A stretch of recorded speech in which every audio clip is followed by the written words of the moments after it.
Regnum Exitium has multiple endings, we all know this. But do you not have the time, patience, or desire to watch all 13 of them? Well, lucky for you, I'm here to explain every single ending from Regnum Exitium 1 and 2, as well as how to get them. Here we go!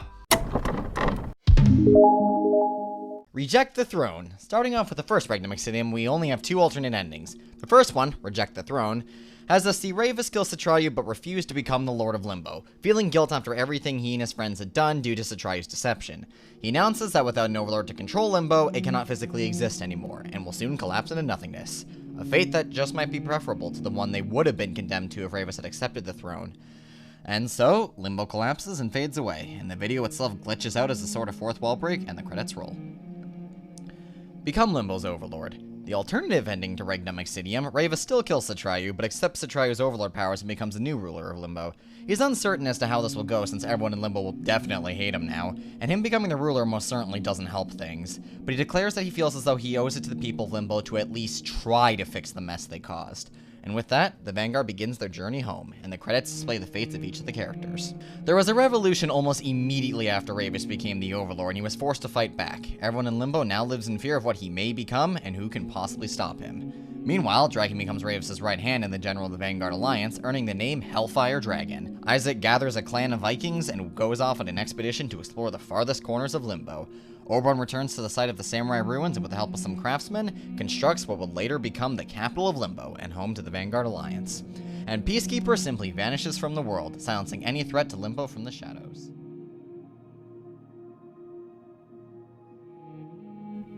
Moving on to Regnum II.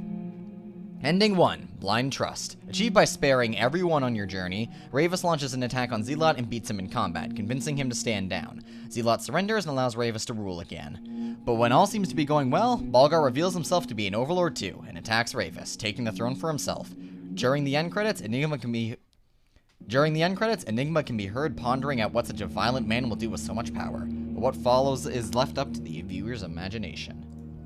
Ending 2, Long Live the Queen. Achieved by sparing Balgar and Peacekeeper but killing Oberon, Ravus forces the Vanguard Alliance to obey him out of fear. Balgar and Ravus confront Zealot but are beaten by him. But before Zealot can take Ravus' power, Peacekeeper emerges from the shadows and accepts the Overlord powers herself. She clashes with Zealot and kills him, walking away from the fight as the new Queen of Limbo.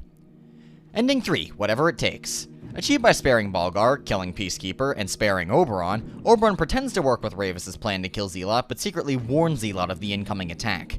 When the time comes, all the Vanguard soldiers flock to Zealot's side, and Oberon declares that he's going to stop Ravus from turning into someone as horrible as Citrayu. Balgar and Ravus are both killed, and Oberon becomes Limbo's new Overlord.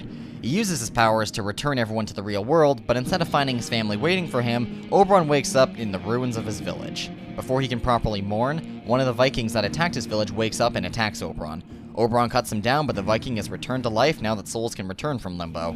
Enigma describes that, thanks to that, the real world has essentially become Limbo, and now an endless war being waged in the real world fought by warriors that can never truly die.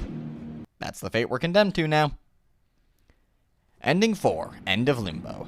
Achieved by only sparing Balgar, Ravus becomes a bloodthirsty killer and butchers Zealot.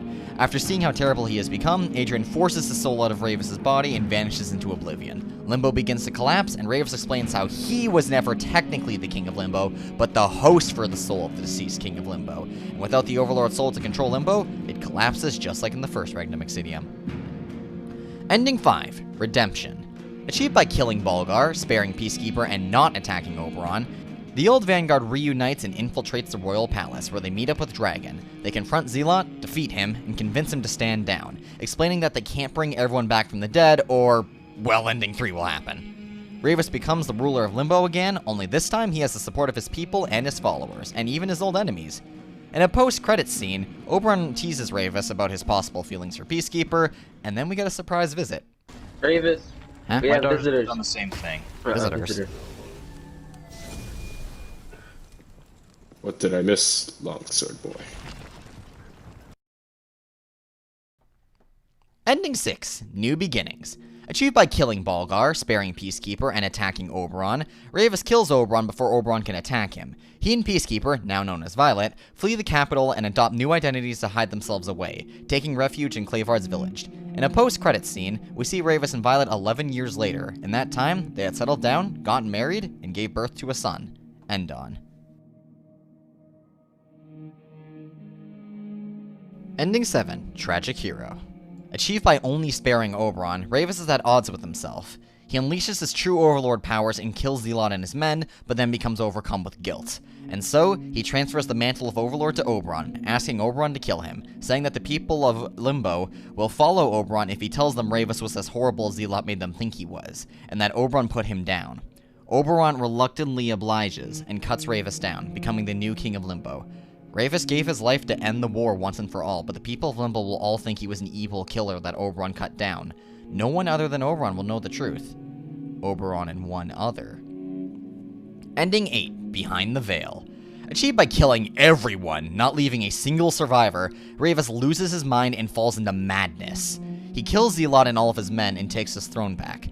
Then, Enigma arrives. Impressed by just how much pain Ravus has caused, Enigma decides to show Ravus, and Adrian, his true identity. He takes them into an unknown place and reveals himself to be Death, the Grim Reaper himself, explaining Enigma's incredible power and his uncanny knowledge of everything that happens in Limbo.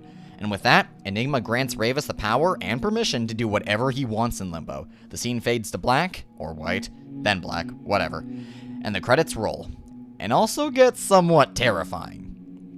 Ending 9, Slaughtered. Achieved by taking too long to make a decision in the fight against Balgar, Balgar kills Ravus and butchers Clavard and the rest of the villagers.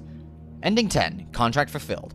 Achieved by taking too long to make a decision in either fight against Peacekeeper, Peacekeeper shoots Ravus with her Stygian arrow and returns to the real world with everyone else, a slight bit of guilt possibly residing within her.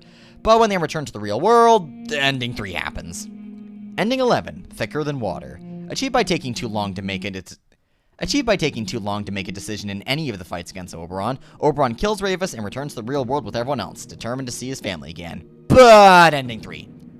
And there you go, that's all the endings. Which one was your favorite? Which one was your least favorite? Please let us know, and as always, thank you all for watching.